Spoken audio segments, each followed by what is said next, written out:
कि हर बार दवाइयों पे रखोगे, तबीयत बीमार थोड़ना है और बात बात पे बदल जाए सरकार थोड़ना है।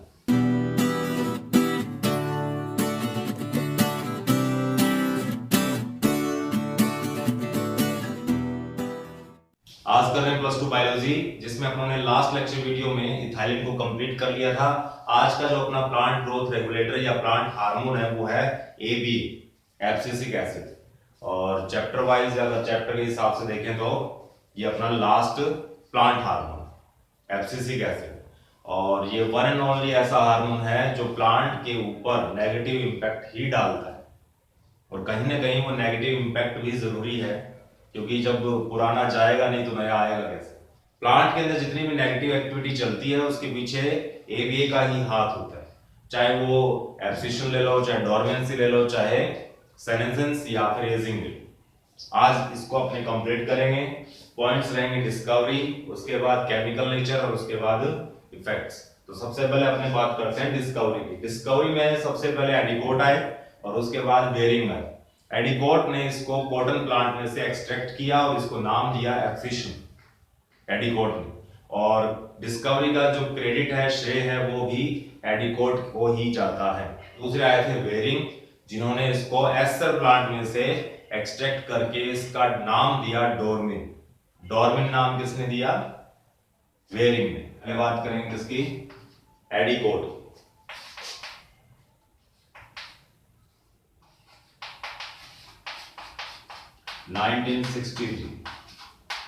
एडिकोट 1963, इन्होंने इसको नाम दिया एब्सिशन। एब्सिशन नाम दिया किसने? एडिकोट ने। और किस में से एक्सट्रैक्ट किया? Cotton plant. कॉटन प्लांट, कपास का जो पौधा होता है उसमें से केमिकल एक्सट्रैक्ट किया और नाम दिया उसको एब्सिशन। किसने? एडिकोट ने 1963। और डिस्कवरी का जो क्रेडिट है वो भी एडिकोट को ही जाता है। दूसरे अपने आते हैं बेरिंग। बेरिंग क्या नाम बता रहा हूं? बेरिंग। इन्होंने इसको एस्टर प्लांट में से एक्सट्रैक्ट किया और नाम दिया था डोरमिन। इन्होंने बेरिंग। केमिकल नेचर, तो अगर आपने इसकी रासायनिक संरचना देखें तो इसमें 3 आइसोप्रीन यूनिट्स मिलती हैं। 3 आइसोप्रीन यूनिट मिलकर एक सिंगल मॉलिक्यूल तैयार करती है, अणु तैयार करती है एबीए का। किसकी बात कर रहा हूं? 3 आइसोप्रीन यूनिट्स होती हैं और वो मिलकर एक सिंगल मॉलिक्यूल तैयार कर देती है किसका? एबीए का। और हर एक आइसोप्रीन यूनिट के अंदर 5 कार्बन होते हैं। तो इसका केमिकल फॉर्मूला, अगर एबीए का आपने को केमिकल फॉर्मूला लिखना हो तो आप लिखेंगे कार्बन 15, हाइड्रोजन 20 और जो ऑक्सीजन रहेगी वो 4 रहेगी।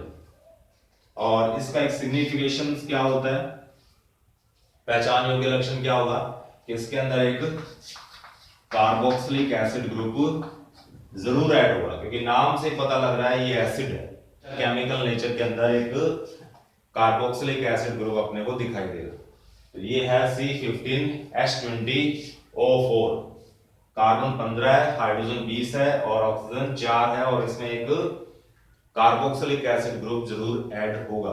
अब इसके अपने केमिकल स्ट्रक्चर तैयार कर लेते हैं, किस तरह से एबीए है वो दिखाई देता है। काफी कॉम्प्लेक्स स्ट्रक्चर होती है।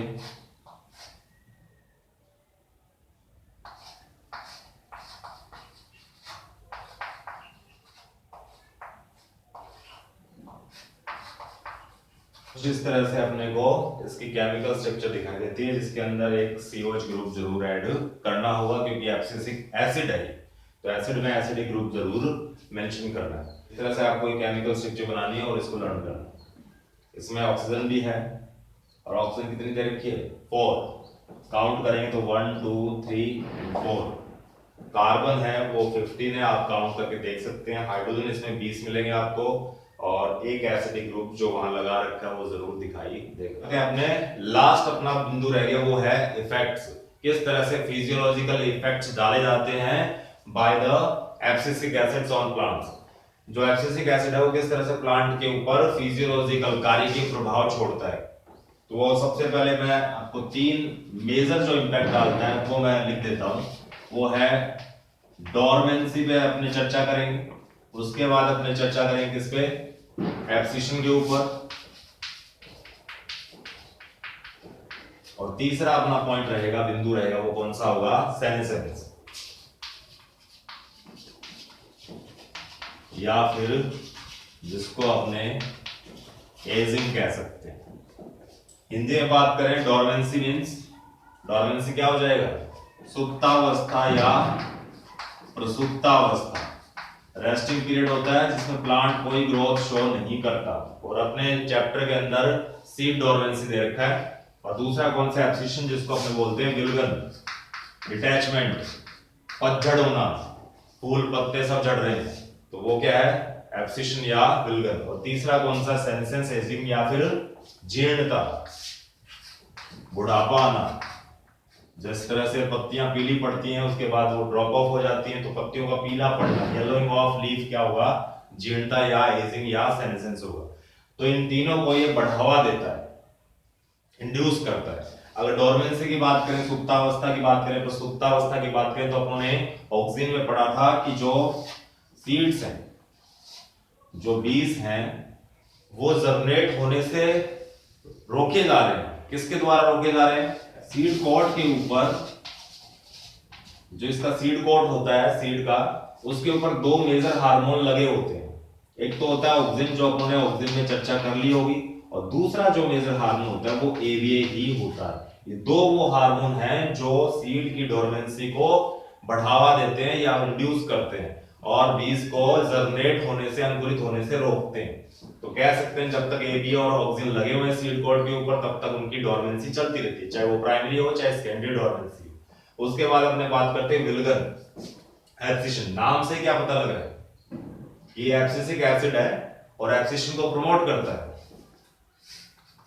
किस किस में, चाहे वो लीफ हो, चाहे वो क्या हो, फ्लावर हो, और चाहे फ्रूट हो, इन सब के अंदर अगर डिटैचमेंट चल रहा है, वो अलग हो रहे हैं, झड़ रहे हैं, तो उसको बोलेंगे ये विल्गन, चाहे लीफ का हो, चाहे फ्लावर का, चाहे फ्रूट का हो, और उसके पीछे हाथ किसका हुआ है, एब्सिसिक एसिड। ये अलग बात है कि जब सिर्फ और सिर्फ लीफ का डिटैचमेंट होता है, फ्लावर और फ्रूट लगे हुए हैं और लीफ ही झड़ रही है, तो उसके पीछे इथाइलिन होता है, वो अपने बात कर चुके हैं। अब बात करें जीर्णता या सेनेसेंस, ये क्या होता है। अभी मैंने एग्जांपल दिया था आपको कि येलोइंग ऑफ लीफ, जब लीफ है वो पहले पीली पड़ती है, उसके बाद झड़ जाती है, उसका एब्सिशन होता है। लेकिन पहले क्या चलता है, सेनेसेंस चलता है, या फिर कह सकते हैं कि एजिंग होती है। और जब तक एजिंग चलती रहेगी, प्लांट के अंदर नई ग्रोथ नहीं दिखाई देती।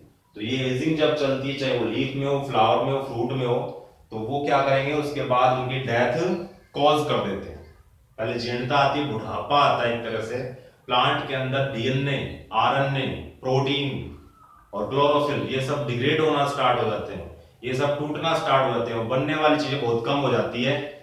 इस तरह से अपने अंदर भी जब बुढ़ापा आता है तो चीजें हैं वो ब्रेक डाउन होनी स्टार्ट हो जाती है, और बनना बहुत कम प्रारंभ होता है। यही सारी परिघटनाएं, ये सारी फिनोमिना किसमें होते हैं, प्लांट्स के अंदर होते हैं, जब वो सेनेसेंस से गुजरता है या एजिंग से गुजरता है। इसको भी कौन प्रमोट करता है, एब्सिसिक एसिड। बात करें अगर स्टोमेटा के ऊपर, स्टोमेटा को क्लोज करने का जो जिम्मा है वो किसका है, एब्सिसिक एसिड का। ये गार्ड सेल्स होती हैं। अगर अपनों ने अगर स्टोमेटा की स्ट्रक्चर बनाई है, तो ये सेंटर में गार्ड सेल्स होती हैं, ये गार्ड सेल्स होती हैं, और ये नेबलिंग सेल्स हैं। तो ये नेबलिंग सेल से जब पानी उठकर अंदर आता है इनमें गार्ड सेल में, तो ये स्वेलन अप हो जाती है, फूल जाती है, और ये स्टोमेटल पोर खुल जाता है। ये रंध्र का जो छिद्र है, द्वार है, ये खुल जाता है।